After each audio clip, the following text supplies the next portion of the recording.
Hello friends, welcome back to my channel.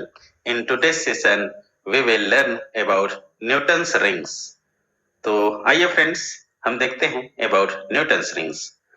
तो पहले हम न्यूटन्स रिंग्स एक्सपेरिमेंट के लिए जो एक्सपेरिमेंटल सेटअप है उसके बारे में हम देख लें।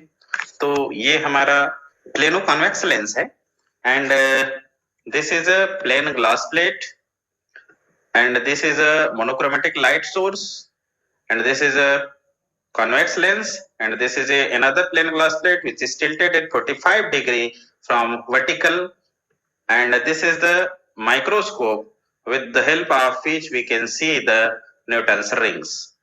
तो फ्रेंड्स, जब इस लाइट सोर्स से लाइट रे इंसिडेंट होती है इस लेंस से, तो लेंस से रिफ्लेक्शन के पश्चात लाइट रेज इस टिल्टेड ग्लास प्लेट पर इंसिडेंट होती है और इससे रिफ्लेक्शन के पश्चात वो नीचे आती है। और फ्रेंड्स, हम यहाँ पे देख पा रहे हैं कि इस प्लेनो कॉन्वेक्स लेंस और प्लेन ग्लास प्लेट के बीच में ये एयर फिल्म है और ये एयर फिल्म जो वेज शेप्ड फिल्म है।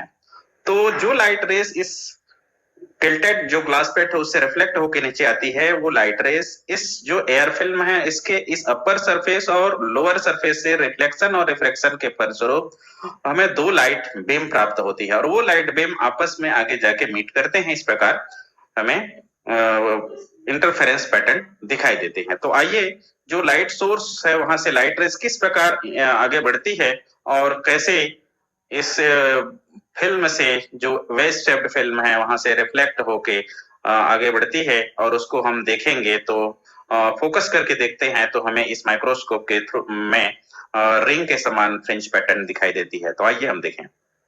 ये लाइट रेज इंसिडेंट हुआ और इस प्रकार ये इसके अपर और इस लोअर सरफेस से रिफ्लेक्ट और रिफ्लेक्शन के फलस्वरूप हम ये दो लाइट बीम प्राप्त होती है और ये दोनों लाइट बीम आपस में इधर इंटरफेयर करते हैं और इसको हम इस माइक्रोस्कोप की हेल्प से देखते हैं। दूसरी लाइट बीम हम देखें, ये लाइट बीम इस प्रकार इंसिडेंट होती है लाइट रेज और ये इस प्रकार इस अपर और लोअर सरफेस से, इस फिल्म के अपर और लोअर सरफेस से हमें ये दो रिफ्लेक्शन और रिफ्रैक्शन के फलस्वरूप ये दो लाइट रेस प्राप्त होती है। ये दोनों इंटरफेयर करते हैं और जो लाइट रेस बीच में इंसिडेंट होती है वो वापस इस प्रकार प्राप्त होती है। तो फ्रेंड्स, ये लाइट रेस आपस में इंटरफेयर करते हैं और इंटरफेयर करने के फलस्वरूप, और फ्रेंड्स हम यदि इमेजिन करें तो हम देखेंगे कि जो ये वेज शेप्ड फिल्म बना है वो सर्कुलर शेप में उसकी थिकनेस जो है दैट मीन्स एक सर्कल पे इस वेज शेप्ड फिल्म के थिकनेस जो है इक्वल होगा। दैट मीन्स ये प्लेनो कॉन्वेक्स लेंस और प्लेन ग्लास प्लेट के पॉइंट ऑफ कांटेक्ट है उसके चारों ओर ये वेज शेप्ड फिल्म बनती है और चारों तरफ इक्वल एक सर्टेन रेडियस के सर्कल पर इसकी थिकनेस इक्वल होने के कारण हमें इस माइक्रोस्कोप से देखने पर इस प्रकार की हमें फ्रिंज पैटर्न प्राप्त होते हैं, इंटरफेरेंस पैटर्न प्राप्त होते हैं जो कि रिंग्स के समान है और इसको सबसे पहले न्यूटन ने ऑब्जर्व किया, इसलिए हम इसको न्यूटन्स रिंग कहते हैं। तो ये बीच वाला जो सेंटर वाला फ्रिंज है वो डार्क होती है, उसके बाद अल्टरनेट सीक्वेंस में हम देख पा रहे हैं इस फिगर में ब्राइट एंड डार्क रिंग्स प्राप्त होती हैं। इन रिंग्स को ही हम न्यूटन्स रिंग कहते हैं। तो आइए फ्रेंड्स, इसके बारे में हम आगे थ्योरी पोर्शन देखें, डिस्क्राइब करें। तो फ्रेंड्स, जैसा कि हमें मालूम है actually the path difference between the interfering rays is, हमने वेज शेप्ड फिल्म वाले जो पिछले वीडियो बनाए उसमें हमने देखा कि दो लाइट रेस जो वेज शेप्ड फिल्म से रिफ्लेक्ट और रिफ्लेक्शन के फलस्वरूप प्राप्त होती है उनके बीच की पाथ डिफरेंस होती है 2 mu T plus lambda by 2 और यहाँ हम देख रहे हैं 2 mu T cos r plus lambda by 2 parallel thin film के केस में प्राप्त होती है।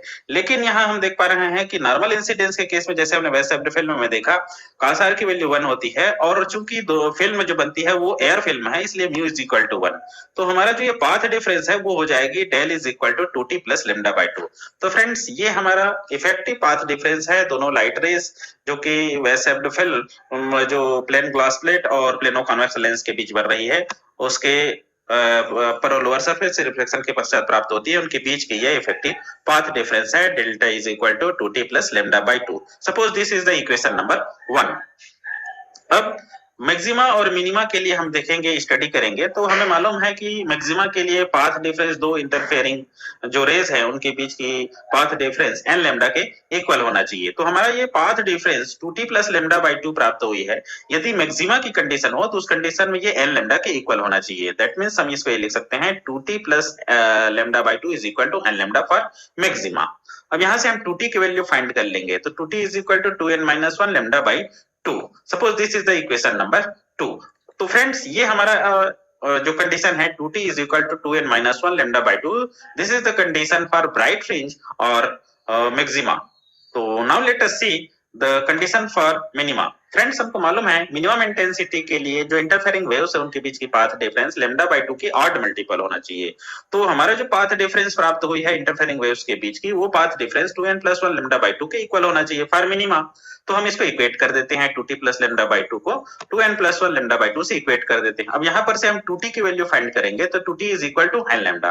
Friends this is the condition for minimum intensity in Newton's ring experiment, या न्यूटन्स रिंग के केस में मिनिमम इंटेंसिटी के लिए कंडीशन है 2t is equal to n lambda, और मैक्सिमम के लिए हमने दूसरा कंडीशन प्राप्त किया है जो कि पिछले स्लाइड में हमने देखा है। Suppose this is the equation number 3। यहाँ पे n की वैल्यू है 1 2 3 and so on. Friends as in this film t remains constant, हम देख पा रहे हैं t जो है कांस्टेंट रहती है। What is t? t is the thickness of the film along a circle. एक सर्कल के अराउंड t जो है कांस्टेंट रहती है। जैसे कि हमने फिगर में बताया कि यदि हम इमेजिन करें तो हमें पता चलेगा कि जो प्लेनो कॉन्वेक्स लेंस और प्लेन ग्लास प्लेट है उनके पॉइंट ऑफ कांटेक्ट के चारों ओर एक सर्टेन रेडियस पे या एक सर्टेन सर्कल के अलोंग जो थिकनेस है फिल्म की वो कांस्टेंट रहती है। Which centre is at the point of contact, the fringes are in the form of concentric circles, और जिसके कारण जो फ्रिंजेस प्राप्त होती है वो कंसेंट्रिक सर्कल्स के रूप में बनती है। Since each fringe is a locus of constant thickness of air film, अब जो जितने भी फ्रिंज बनते हैं वो सभी क्या है, दिस इज द जो एयर फिल्म के कांस्टेंट थिकनेस है उसकी लोकस होती है। एयर फिल्म जो प्लेनो कॉन्वेक्स लेंस और प्लेन ग्लास प्लेट के बीच में एयर फिल्म बनती है उसकी जो कांस्टेंट थिकनेस के पॉइंट है उसकी लोकस होती है। Therefore These fringes are known as the fringes of constant thickness, इसलिए इन फ्रिंजेस को हम कांस्टेंट थिकनेस का फ्रिंज भी कहते हैं, क्योंकि जो फ्रिंज है वो कांस्टेंट थिकनेस का लोकस होती है, बिंदुपथ होती है। तो अब हमारे पास एक क्वेश्चन आती है फ्रेंड्स, जैसे कि हमने फिगर में देखा कि सेंट्रल फ्रिंज जो है डार्क होती है, तो हमारे पास क्वेश्चन आती है कि why central ring is dark in Newton's ring experiment. तो आइए फ्रेंड्स हम इसका आंसर बहुत इजी तरीके से देखते हैं। इसके आंसर है, सिंस हमने ये देखा कि जो पाथ डिफरेंस प्राप्त होती है दोनों इंटरफेरिंग वेव्स के बीच की वो मिलती है 2t plus lambda by 2, effective path difference 2t plus lambda by 2। और पॉइंट ऑफ कांटेक्ट पर ये क्या बोल रहा है, central ring is dark, central ring बीच वाला रिंग डार्क क्यों होती है पूछ रहा है। At point of contact t is equal to 0, जहां पे पॉइंट ऑफ कांटेक्ट है वहां पे फिल्म की थिकनेस 0 होगी। तो इस कंडीशन में हमारा ये जो पाथ डिफरेंस हो गया delta is equal to lambda by 2। और फ्रेंड्स हमें ये मालूम है कि but path difference for dark ring के लिए पाथ डिफरेंस क्या होती है, delta is equal to 2n+1 lambda by 2। ये कंडीशन हम पहले देख चुके हैं इंटरफेरेंस के लिए कि जब मिनिमम इंटेंसिटी प्राप्त होती है उस कंडीशन में पाथ डिफरेंस दोनों इंटरफेरिंग वेव्स के बीच की लैम्डा बाई 2 के ऑड मल्टीपल होती है। तो यहाँ हम देख रहे हैं कि n इज इक्वल टू 0 रखते हैं तो पाथ डिफरेंस क्या हो जाएगा, लैम्डा बाई 2। हमारा पॉइंट ऑफ कांटेक्ट पे जो पाथ डिफरेंस मिलता है वो भी लैम्डा बाई 2, और डार्क फ्रिंज के लिए n इज इक्वल टू 0 के केस में ये भी delta is equal to lambda by 2। तो इस कारण से हमारा ये पॉइंट ऑफ कांटेक्ट पे जो कंडीशन है वो डार्क फ्रिंज की कंडीशन को सेटिस्फाई कर रहा है, इसलिए सेंट्रल जो रिंग है वो डार्क मिलती है। तो फ्रेंड्स ये कंप्लीट डिस्क्रिप्शन हुआ या कंप्लीट आंसर हुआ कि why central ring is dark in Newton's ring experiment. तो but sometimes it is observed bright due to dust particle in the point of contact, लेकिन किसी समय एक्सपेरिमेंट करते समय सेंट्रल रिंग हमें डार्क नहीं दिखती, वो ब्राइट दिखती है। तो उस केस में क्या होती है कि जो plano convex lens and plane glass plate है उनके पॉइंट ऑफ कांटेक्ट पे कोई डस्ट पार्टिकल आ जाता है, जिसके कारण जो पॉइंट ऑफ कांटेक्ट पे फिल्म की थिकनेस की 0 होना चाहिए वो 0 नहीं हो पाती है, जिसके कारण उस पॉइंट ऑफ कांटेक्ट पे ब्राइट फ्रिंज की कंडीशन सेटिस्फाई हो जाती है, और इस कारण से हमें सेंट्रल रिंग जो है ब्राइट अपीयर होती है। तो यदि सेंट्रल रिंग ब्राइट अपीयर हो तो उस केस में हम क्या करेंगे, जो प्लेनो कॉन्वेक्स लेंस और ग्लास प्लेट है उसको निकालकर हमें साफ कर लेना चाहिए ताकि डस्ट पार्टिकल वहां से रिमूव हो सके। आइए फ्रेंड्स, अब हम देखते हैं कि जो हमारा न्यूटन्स रिंग बनते हैं उसमें किसी भी रिंग्स की डायमीटर हम कैसे निकालेंगे। तो now let us see the diameter of the nth fringe. तो nth फ्रिंज निकालने के लिए हम यहाँ और देखते हैं कि nth फ्रिंज की डायमीटर निकालने के लिए हम देखते हैं, suppose this is the plano convex lens ADB और ये हमारा प्लेन ग्लास प्लेट है MN। अब फ्रेंड्स हमें मालूम है कि जो प्लेनो कॉन्वेक्स लेंस होता है वो एक्चुअल में एक स्फीयर का ही पार्ट होता है। यदि एक स्फीयर को नीचे से एक जगह से ऐसे कट कर दें तो हमें एक प्लेनो कॉन्वेक्स लेंस प्राप्त हो जाती है। तो हम मान लेते हैं कि हमारा जो ये प्लेनो कॉन्वेक्स लेंस ADB है, this is the part of this sphere and ये this is the diameter of this sphere और ये पॉइंट O क्या है, प्लेनो कॉन्वेक्स लेंस और इस प्लेन ग्लास प्लेट के बीच की पॉइंट ऑफ कांटेक्ट है। और इस स्फीयर का जो रेडियस है वो मान लेते हैं कैपिटल R है and C is the centre of the this sphere. और यहाँ हम जो ये डिस्टेंस है R, इस डिस्टेंस को हम इस प्लेनो कॉन्वेक्स का रेडियस ऑफ कर्वेचर कहेंगे, क्योंकि प्लेनो कॉन्वेक्स लेंस जिस स्फीयर का पार्ट होता है उसके रेडियस को उस लेंस का हम plano convex radius of curvature करते हैं। तो यहाँ R जो है इस ADB लेंस का रेडियस ऑफ कर्वेचर है। और फ्रेंड्स हम ये मान लेते हैं कि उस रिंग की रेडियस R है जिसके लिए फिल्म की थिकनेस T होती है। दैट मीन्स इस थिकनेस पे जो रिंग बन रही है, जो रिंग बन रही है उसकी रेडियस क्या है, स्मॉल r है। तो फ्रेंड्स अब हम इस फिगर में देखते हैं कि ट्रायंगल CDB में, this is the triangle CDB।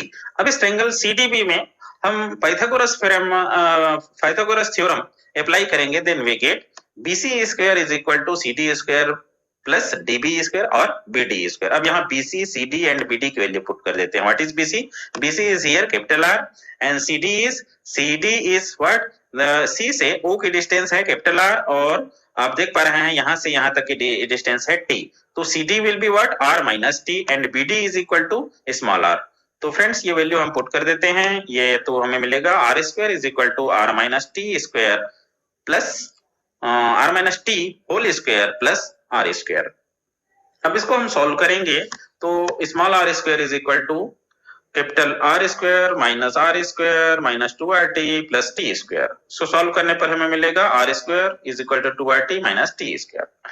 Friends हम ये देखते हैं कि जो फिल्म की थिकनेस है वो मिनिमम होती है, बहुत कम होती है, और इस केस में हम देखें कि T is much less than compare to R, इसलिए हम T स्क्वायर को नेग्लेक्ट कर देते हैं। और T स्क्वायर को नेग्लेक्ट करेंगे तो हमें यहाँ पर क्या मिलेगा, R square is equal to 2RT। यहाँ से हम 2T की वैल्यू फाइंड कर लेंगे तो 2T is equal to R square by R होती है। अब friends suppose this is the equation number 4। अब हमने जो डार्क रिंग और ब्राइट रिंग के लिए पहले हम पाथ डिफरेंस निकाले तो वहां पर हमने 2T की वैल्यू फाइंड किए हैं। उस 2T की वैल्यू जो हमने डार्क और ब्राइट रिंग के लिए जो प्राप्त किए हैं वहां पे इस 2T की वैल्यू पुट कर लेंगे और पुट करके हम डार्क रिंग की रेडियस या और उससे उसे डार्क रिंग की डायमीटर या फिर ब्राइट फ्रिंज की कंडीशन है पुट करके ब्राइट रिंग की रेडियस और उससे फिर ब्राइट रिंग की डायमीटर हम प्राप्त कर लेंगे। तो आइए हम देखते हैं कि diameter of nth bright fringe. तो ब्राइट फ्रिंज के हम डायमीटर देखेंगे तो ब्राइट फ्रिंज के लिए हमारे पास जो कंडीशन मिला है उसमें 2T की ये वैल्यू को सब्स्टिट्यूट कर देते हैं, then we get R square by R is equal to 2n minus 1 lambda by 2। Friends हमने पिछले इक्वेशन में देखा कि ब्राइट फ्रिंज के लिए कंडीशन क्या मिला था, 2T is equal to 2n minus 1 lambda by 2 और उस 2T में ये वैल्यू पुट कर देते हैं तो हमें ये मिला R square by R is equal to 2n minus 1 lambda by 2। अब यहाँ से हम स्मॉल r की वैल्यू प्राप्त कर लेंगे। तो अब nth ब्राइट फ्रिंज की रेडियस के लिए हम r के जगह में स्मॉल rn लिख लेंगे। तो rn की वैल्यू क्या हो जाएगा, square root of 2n minus 1 lambda r by 2। अब फ्रेंड्स अब हमने क्या निकाला, nth ब्राइट फ्रिंज की रेडियस निकाल लिया तो हम डायमीटर भी निकाल लेंगे। तो diameter of nth bright fringe क्या होगी, dn is equal to 2rn, इसका डबल, तो हमारा ये इक्वेशन हो जाएगा 2 into square root of 2n minus 1 lambda r by 2। तो this gives the diameter of nth bright fringe. Friends हम इसमें देख रहे हैं कि इसको सॉल्व करने पर मिलेगा dn is equal to square root of 2 into 2n minus 1 lambda r। This is the value of diameter of nth bright fringe. और इस dn की वैल्यू हम देख रहे हैं किस किस चीज पर डिपेंड कर रहा है, लैम्डा पर, r पर और नया ब्राइट फ्रिंज की नंबर पर। ठीक है, तो यहाँ हम लिख सकते हैं dn proportional to square root of 2n minus 1। तो हमारा ये देख पा रहे हैं कि जो ब्राइट फ्रिंज की डायमीटर है वह 2n-1 के स्क्वायर रूट के प्रोपोर्शनल है। तो ओके फ्रेंड्स, आइए हम देखते हैं कि diameter of nth dark fringe क्या है। तो डार्क फ्रिंज के लिए वही जो 2t की वैल्यू हमने निकाला small r square by r, इसको जो डार्क फ्रिंज की कंडीशन है उस इक्वेशन में पुट कर लेते हैं। तो उसका इक्वेशन के लिए क्या था, 2t is equal to n lambda. तो यहाँ 2t की वैल्यू स्मॉल r स्क्वायर अपन r पुट कर देते हैं, तो r square by r is equal to n lambda. अब यहाँ से हम देखते हैं कि ये nth डार्क रिंग के लिए हम इस r की जगह में rn पुट कर लेंगे। तो rn पुट करेंगे तो ये क्या हो जाएगा, rn is equal to square root of n lambda r। तो ये क्या बताता है, nth डार्क रिंग की रेडियस को बताता है। अब रेडियस मिल गया तो डायमीटर निकाल सकते हैं। तो nth डार्क रिंग की डायमीटर क्या होगी, dn इज इक्वल टू इसकी डबल हो जाएगा। तो डबल मतलब 2 into square root of n lambda r।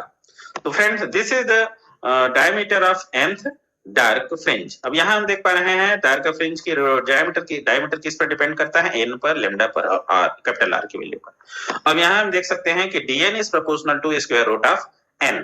तो यह हमने देखा फ्रेंड कि डार्क रिंग की कंडीशन में हमारा जो dn है that is proportional to square root of n। But in case of bright fringe तो उनकी डायमीटर क्या है, ये प्रोपोर्शनल है स्क्वायर रूट ऑफ 2n-1 का। तो ये हम देखेंगे। नेक्स्ट हम देखते हैं स्पेसिंग बिटवीन सक्सेसिव रिंग्स। अब हम देखते हैं फ्रेंड्स कि जो सक्सेसिव रिंग्स हैं, मतलब पहले के बाद दूसरा, दूसरे के बाद तीसरा, तीसरे के बाद चौथा, चौथे के बाद पांचवे जो रिंग्स हैं उनके बीच की स्पेसिंग इक्वल है या उनमें कोई इफेक्ट पड़ता है, वो हम देखते हैं। तो पहले हम डार्क रिंग्स के लिए देख लेते हैं और उसके अनुसार ब्राइट रिंग का भी हम देख सकते हैं ब्राइट रिंग की कंडीशन लेके। तो फ्रेंड्स dn+1 ये डार्क रिंग के लिए है माइनस dn।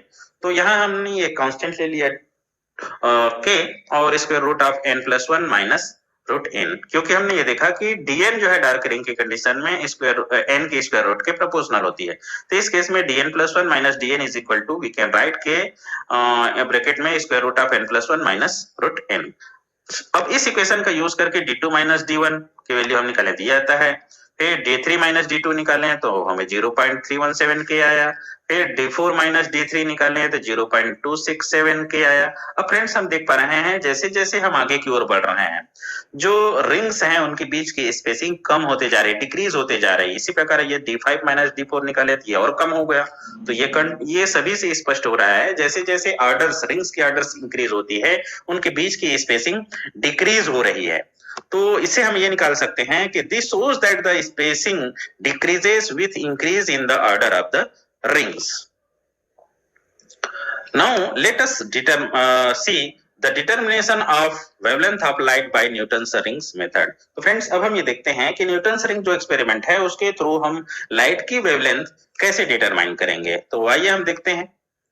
तो since the diameter of nth dark rings is given by, हमने ये देख चुके हैं कि nth जो डार्क रिंग है इसकी डायमीटर यदि dn है तो ये dn square is equal to 4n lambda r के इक्वल होती है। अब यदि ये nth रिंग जो डार्क रिंग है उसकी डायमीटर ये से निकाल सकते हैं तो सिमिलरली हम n plus p dark rings के लिए भी निकाल सकते हैं, क्योंकि यहाँ dn है तो ये यहाँ पे आया, n प्लस p रखेंगे तो यहाँ n प्लस p लिख सकते हैं। तो ये dn plus p square is equal to 4n plus p lambda r। तो n plus p dark ring के लिए डायमीटर हम यहाँ से निकाल सकते हैं। अब ऊपर जो इक्वेशन है इन दोनों इक्वेशन के हेल्प से हम प्राप्त कर सकते हैं dn plus p square minus dn square is equal to 4n plus p lambda r minus 4n lambda r। That means इसमें से हम इसको सब्ट्रैक्ट कर दिए। अब इसको सॉल्व करते हैं। तो सॉल्व करेंगे तो हम देखते हैं कि इधर क्या बचता है और इधर क्या बचता है। तो सॉल्व करने के बाद हम देख रहे हैं left side as it is है और राइट साइड में क्या बचा, 4p लैम्डा r। यहां से हम देखेंगे कि lambda is equal to dn plus p square minus dn square upon 4pr। With the help of this equation we can determine the wavelength of light. और इसी इक्वेशन के हेल्प से यदि हम प्लेनो कॉन्वेक्स के लेंस के radius of curvature भी निकालें तो रेडियस ऑफ कर्वेचर को इधर कर लेंगे और लैम्डा इधर आ जाएगा। तो उस केस में हमें जो लाइट सोर्स यूज किए हैं उसकी वेवलेंथ मालूम होना चाहिए, तब हम जो प्लेनो कॉन्वेक्स लेंस है उसकी रेडियस ऑफ कर्वेचर डिटरमाइन कर सकते हैं। और यदि रेडियस ऑफ कर्वेचर मालूम है उस प्लेनो कॉन्वेक्स लेंस का तो हम जो लाइट सोर्स यूज किए हैं उसकी वेवलेंथ भी हम इस फॉर्मूले के हेल्प से डिटरमाइन कर सकते हैं। तो अब देखते हैं फ्रेंड्स हम determination of refractive index of unknown liquid bye Newton's rings method. यदि कोई अननोन लिक्विड है और उसका रिफ्रैक्टिव इंडेक्स हमें निकालना हो तो हम न्यूटन्स रिंग्स मेथड की हेल्प से जो अननोन लिक्विड है उसका रिफ्रैक्टिव इंडेक्स निकाल लेते हैं। तो आइए हम देखेंगे उसका रिफ्रैक्टिव इंडेक्स कैसे निकालते हैं। मान लेते हैं हमारा ये प्लेन ग्लास प्लेट है और ये हमारा प्लेनो कॉन्वेक्स लेंस है। तो इस केस में हमने देखा कि एयर फिल्म के लिए dn plus P square minus dn square is equal to 4p lambda r। ये हमने अभी देखा पिछले स्लाइड में कि यदि एयर फिल्म हो इसके बीच में तो उस केस में dn plus P square minus dn square is equal to 4p lambda r प्राप्त होती है। लेकिन अब हम देखें कि जिस जो लिक्विड है वह अननोन लिक्विड, उसका रिफ्रैक्टिव इंडेक्स निकालना है, उसको क्या करते हैं, इस एयर फिल्म की जगह में फिल कर देंगे। उस लिक्विड को हम एयर फिल्म में पुट कर देते हैं, इस जगह में भर देते हैं, फिल कर देते हैं इस जगह को। तो लाइट रेज अब क्या है, जो लाइट रेज ऊपर से आती है वो क्या होगा, इस एयर फिल्म के अपर और लोअर सरफेस के रिफ्लेक्शन और रिफ्रैक्शन के फलस्वरूप प्राप्त होगी और अपर्चर में ऊपर जाके इंटरफेयर करेंगे। तो इस एयर फिल्म इस जो अननोन लिक्विड है उसके केस में हम dn plus P square minus dn square की वैल्यू यदि निकालें तो हमें इस प्रकार प्राप्त होती है dn plus P square minus dn square for liquid we will get this is equal to 4p lambda r upon mu, where mu is the refractive index of this unknown liquid। अब हम क्या करते हैं, इस equation और इन दोनों equation के help से इसकी रिफ्रैक्टिव इंडेक्स प्राप्त कर लेते हैं। तो हम क्या करते हैं, तो जो रिफ्रैक्टिव इंडेक्स है लिक्विड का वो हो जाएगा mu is equal to dn plus P square minus dn square for air और upon dn plus P square minus dn square for liquid. इस इक्वेशन में हम वैल्यू पुट करके इस अननोन लिक्विड है उसका रिफ्रैक्टिव इंडेक्स निकाल लेते हैं। तो ओके फ्रेंड्स, आज के इस सेशन में इतना ही। If you have any queries then please ask through comment box, and if you have not subscribed till now then please subscribe and press bell icon to get the notification of every new videos। Okay friends, आइए हम आज के इस session को एक motivational quote के साथ finish करेंगे। तो today's motivational quote is when you have a dream you have got to grab it and never let go. That means यदि आप एक स्वप्न देखते हैं तो उसे ग्रैब करना है, पकड़ना है, उसको पकड़ने के लिए प्रयास करना है, उसे जाने नहीं देना है, नेवर लेट गो, उसे कभी भी जाने नहीं देना है। तो फ्रेंड्स, आप स्वप्न देखिए और उसको सच करने के लिए प्रयास करिए, उसको जाने मत दीजिए। जाने देंगे तो आपका स्वप्न कभी पूरा नहीं होगा। This quote, motivational quote is told by Carol Burnett. तो ओके फ्रेंड्स, थैंक्स फॉर